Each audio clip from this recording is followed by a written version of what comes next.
It's so easy to feel sorry for people, and you always want to be the good Samaritan to help people, because when you give, you'll get your blessings back. That's just how the natural law of God works. But you want to be careful and you want to be mindful when you are lending to family and friends, because it can have a huge impact on your relationship with them. You guys, for some reason, when people owe you money, their attitude towards you starts to change and they just become a totally different person.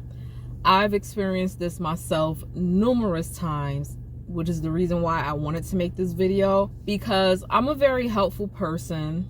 And it was really hard for me to understand. I'm like, okay, but if I see a family member or a friend in distress, I feel like I should help them. But here's like some red flags you want to look out for when people ask to borrow money from you, whether it's family or friends, or if you're dating someone who is becoming financially abusive. They'll usually come up with the story that they either spoke to other people that you guys know mutually, whether it's mutual friends or family members, and those people wouldn't help them.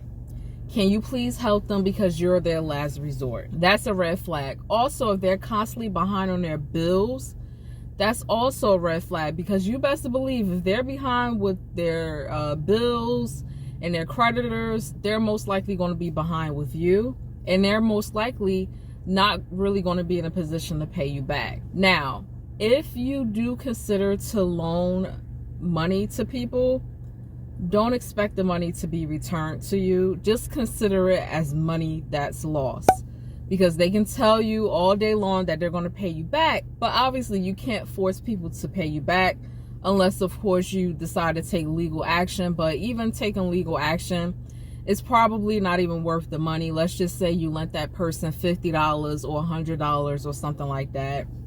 It's probably not even worth it taking them to court, so then you have to write that off as a loss.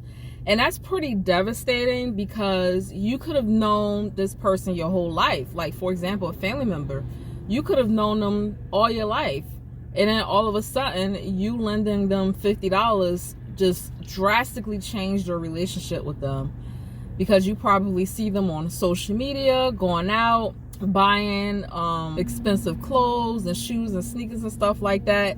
It can really make you upset, and it's unnecessary anxiety, unnecessary drama that you don't need in your life, which is why it's best to not lend these people money in the first place. Now, with that being said, if you feel like you want to help certain family members, like, oh, you know, I help my mom on a monthly basis, or I help my grandparents, or I give money to my dad every other week or something like that, set that up in your budget, if you will. Like, set that up as a part of an expense that you know you're going to have every time you get paid, or once a month, or whatever the case may be. You really need to take control over your finances, because it's so easy for somebody to derail you from your financial goals, to constantly be calling you saying that they're behind on their bills and they really need help, and they kind of just create this sad story that always gets you, and next thing you know,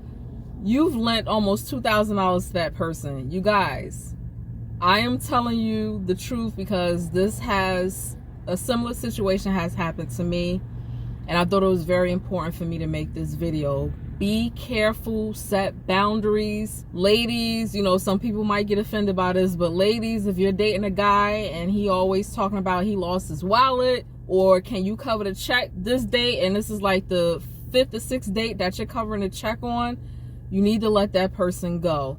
Also, when it comes to like friends and co-workers and stuff like that, sometimes you guys may actually be ordering out at work, right? And there will be plenty of situations where your co-workers may say, oh, you know, can you spot me this one time? I'm gonna sell you the money. Or somebody just comes up with the idea of, oh, we'll just send you the money. Everybody will just send you the money, but why don't you just put it on your tab or something like that? You know, be careful of those situations, especially if it's like that one coworker that you're always spotting them and always paying for their meal or something like that, you want to be mindful of that, and you want to be careful, because it can turn into arguments, whether it's coworkers, families, or friends. Next thing you know, you got a different relationship with that person, and that really hurts, especially if, like I said before, you've known this person all your life.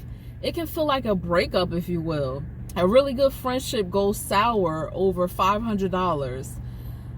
You're no longer speaking to a family member because you always had to pay their utility bills, and now they can't pay you back, and they're ducking your calls, and now they got an attitude with you because you're trying to get the money back from them that you lent to them. So if you feel like you really, really need to help a family member or a friend or a coworker, just consider it money loss.